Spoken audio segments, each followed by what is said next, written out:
The rehearsal dinner had barely started when a sound stopped a shipping air cold in the middle of a hotel courtyard. Three children clapping hands together in a rhythm game, humming a tune under their breath that he hadn't heard another living person hum in 15 years. Three notes, off key, exactly the way his father used to hum them before he died. He had never taught it to anyone. He had never even hummed it himself where another person could hear. And yet here were three strangers' children repeating it note for note, while 20 feet away, his fiance's family waited for him to take his seat at a table that was about to become the last place he ever sat as an engaged man. Before we get into it, tell me where you're watching from tonight. I love seeing how far these stories travel, so drop your city in the comments. The rehearsal dinner was being held in the courtyard of the Cheonan Grand, a hotel Kang Do-Hyun's family had used for every major event for 3 generations. The kind of place where the staff knew which chair he preferred before he sat down and which wine his mother would send back without tasting. String lights had been hung between the trees that morning. A long table had been dressed in white linen and pale gold place settings for 40 guests, a small preview of the 600 who would fill the main hall in 3 weeks for the actual wedding. Everything was correct. Everything had been correct for 8 months, ever since his mother and Yerin's father had shaken hands over a merger they'd decided to call an engagement. Do-Hyun stood near the edge of the courtyard with a glass of champagne he hadn't touched, listening to his mother explain the seating arrangement to a wedding planner with the patience of a woman who had planned exactly nothing by accident in her entire life. He nodded in the places nodding seemed required. He had gotten very good over the last 8 months at appearing present while being somewhere else entirely. That was when he heard it. It came from somewhere past the low hedge that separated the courtyard from the hotel's side garden. Faint at first, easy to mistake for nothing at all. Three notes, rising then falling, hummed under someone's breath in the unself-conscious way children hum things they have heard so many times they no longer notice they're doing it. Do-Hyun's hand went still around the stem of his glass. He knew that tune. He had heard his father hum it exactly this way, absent-minded, while fixing something in the garage of the house Do-Hyun grew up in, while driving, while standing at the stove badly attempting to cook. His father had died when Do-Hyun was 19. In the 11 years since, Do-Hyun had never once hummed it in front of another person. Not because he'd decided not to, but because there had never been a single moment when he'd wanted to share something that private with anyone standing near him. He set the glass down on the nearest table without excusing himself and walked toward the hedge.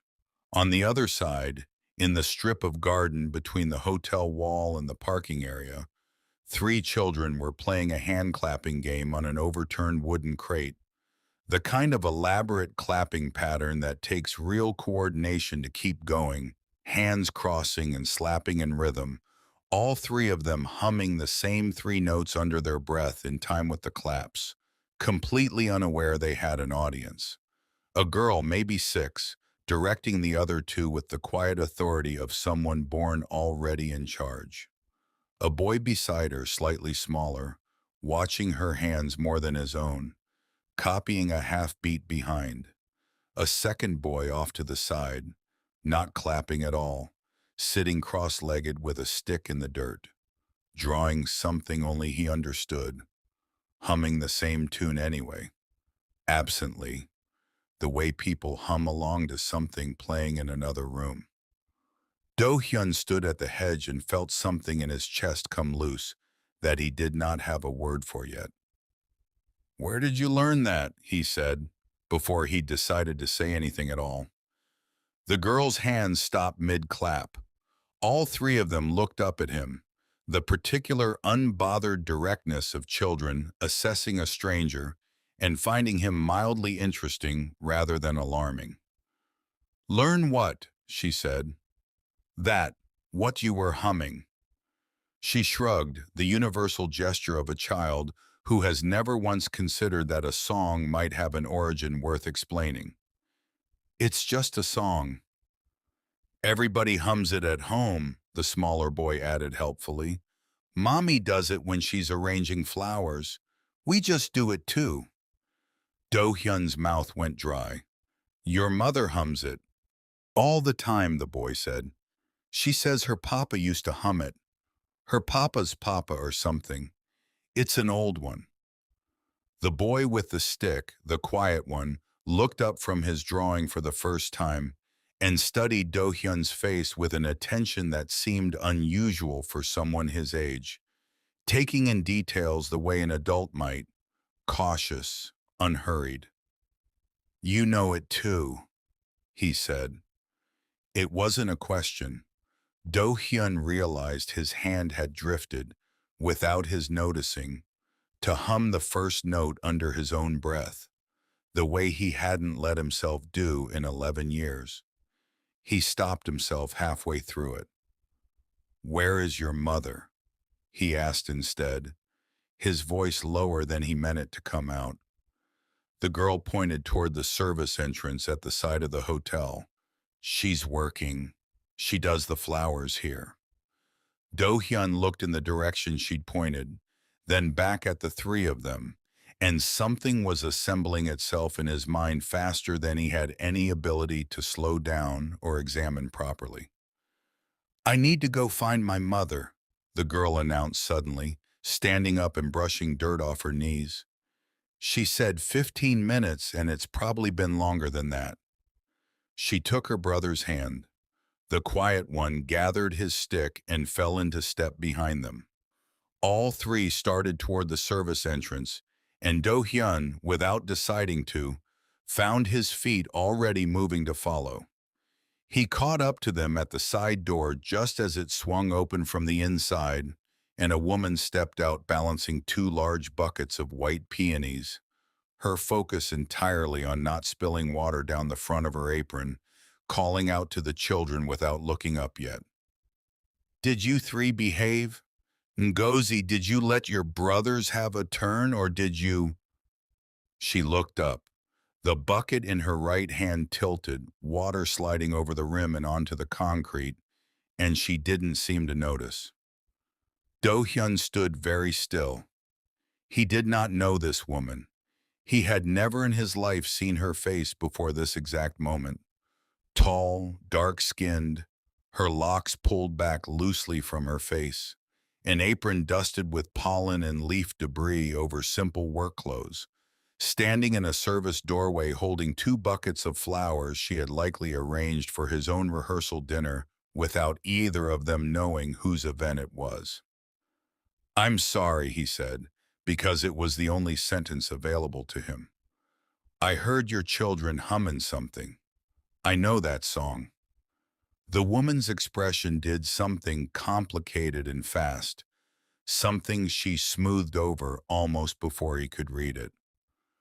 Lots of people know old songs, she said carefully, setting the buckets down, positioning herself slightly between him and the children. Not this one, Do-Hyun said. My father used to hum it. He's been gone 11 years. I have never once heard another person hum it since. What's your name? Do-Hyun asked, quieter now. She hesitated a long moment. Adaora, she said. Do-Hyun felt the name land somewhere behind his ribs. He had heard that name exactly once in his life, spoken by his father, years before Do-Hyun understood what it meant. A woman his father had loved before marrying Do-Hyun's mother. A woman his family had refused to accept. A woman who had disappeared from his father's life decades ago. That's impossible, Do-Hyun said, more to himself than to her. I think, he said slowly, we need to talk. Somewhere quieter than this. The service corridor behind the kitchen was the only place in the hotel quiet enough to hear yourself think. Adaora led the way without waiting to see if he'd follow, the children trailing behind her. She stopped near a service exit, turned, and folded her arms across her chest. Say what you need to say. I have 3 buckets of unarranged peonies and a rehearsal dinner starting in 20 minutes. Your father knew a woman named Adaora, Do-Hyun said, a long time before he married my mother. I only heard him say the name once. A lot of men know women named Adaora, she said. The song, Do-Hyun said quietly. My father used to hum it, only him. I never heard anyone else do it in my life until 20 minutes ago. Your father's name, she said slowly. Was it Kang Do-Hyun? Yes. He was my father, she said. Kang Do-Hyun was my father, which makes you my half-brother, not whatever complicated thing you were bracing yourself to hear a minute ago. Do-Hyun stared at her. That's not possible. He never told your mother about me, Adora said. I don't imagine he told you either until you heard 3 children humming his private tune and decided to chase it through a hedge like a man who'd lost his mind. I came here 4 years ago, she said, her voice quieter now. Lagos to Seoul, on a scholarship that fell apart. I stayed anyway. Had the twins, then Ngozi. Their father wasn't in the picture by the time they were born. It's just been the 4 of us for a long time. You've been raising 3 children alone in a city you didn't grow up in. People do it, Adora said. I'm not telling you this so you'll feel sorry for me. I need time, Do-Hyun said, to think about what this means. Telling my mother, telling Yerin's family, in the middle of a wedding that's 3 weeks away.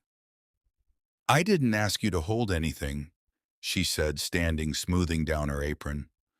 I've managed 30 years without a Kang family finding out I exist. That's not what I meant. The children don't know who you are, she said finally, and I'd like to keep it that way until we know what this actually is. That's fair, Do-Hyun said quietly. There's a small park 2 streets from the flower shop I work out of on weekdays, she said finally. Corner of Wang Simni and the Market Street. I take them there most Saturday mornings before my shift. Saturday, he said. The park. Don't be late, Adaora said, and don't come dressed like that. Saturday morning arrived clear and cool.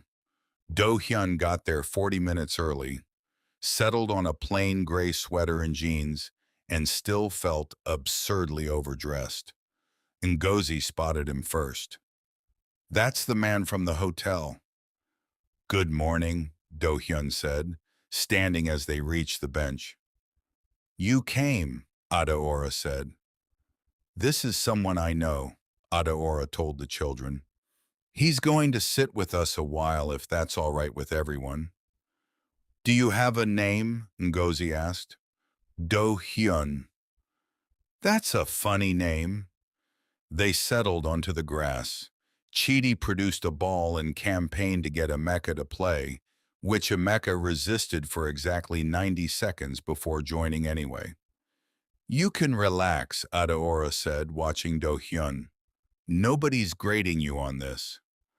I don't know how, he admitted. I've never done this before.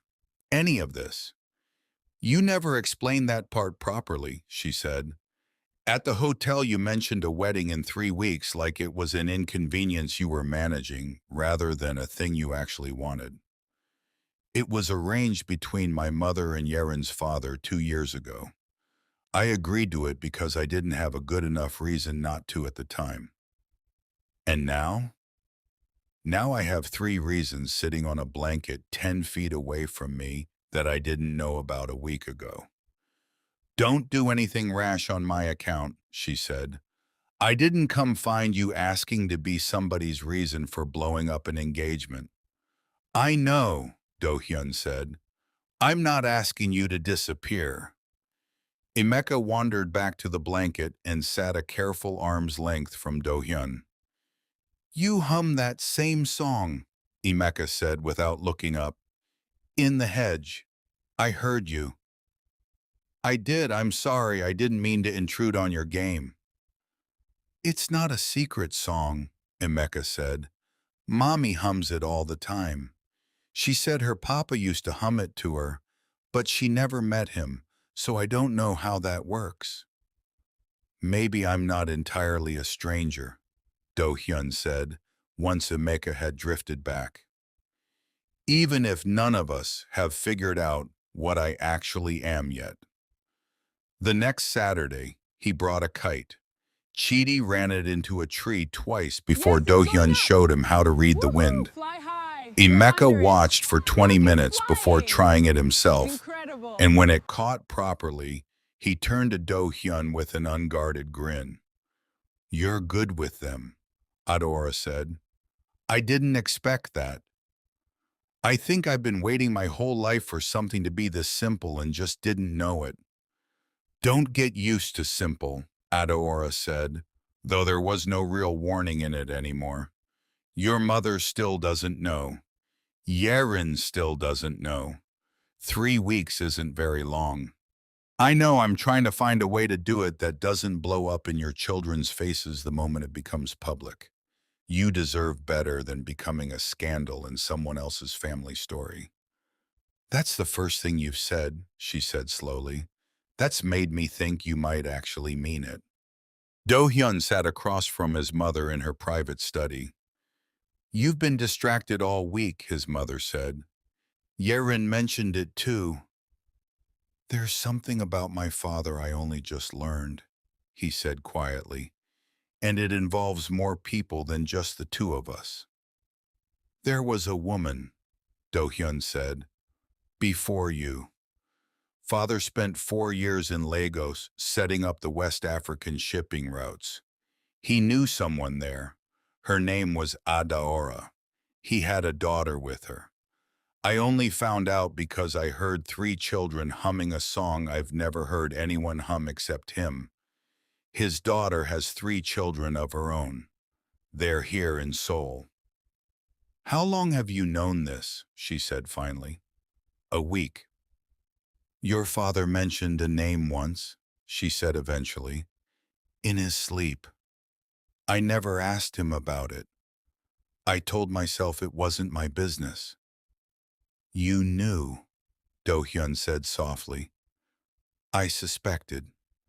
There's a difference, and I spent 30 years protecting myself with that difference. What do you want to do? I want to know them, all of them. I want my sister to know she has a family who wants her, not one that's going to make her disappear the way father apparently let happen the first time. Bring her to the house, she said. Your sister. Bring the children. Let me see them before I decide what any of this means for a wedding neither of us seem to want anymore.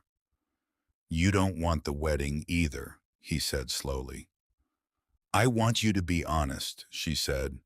I have spent 30 years living inside a marriage built on a question I was too afraid to ask. I will not watch you build one the same way. If you're feeling this one already, drop a like and let me know in the comments where in the world you're watching from tonight. I always love seeing how far these stories travel. Do-Hyun drove to the flower shop. I told my mother, he said. She wants to meet you, all of you. And if she looks at my children the way people usually look at children who don't quite match the family portrait, then she'll have to answer to me, Do-Hyun said. I'm asking you to give her the same chance you gave me in that park, one Saturday at a time. One visit, she said. The children choose if they want to come back after that. Not you, not her. Them. The following Sunday, Adeora's car pulled up outside the Kang family estate. Ngozi pressed her face against the window, narrating everything. Oh, wow. Look at that house. It's so big.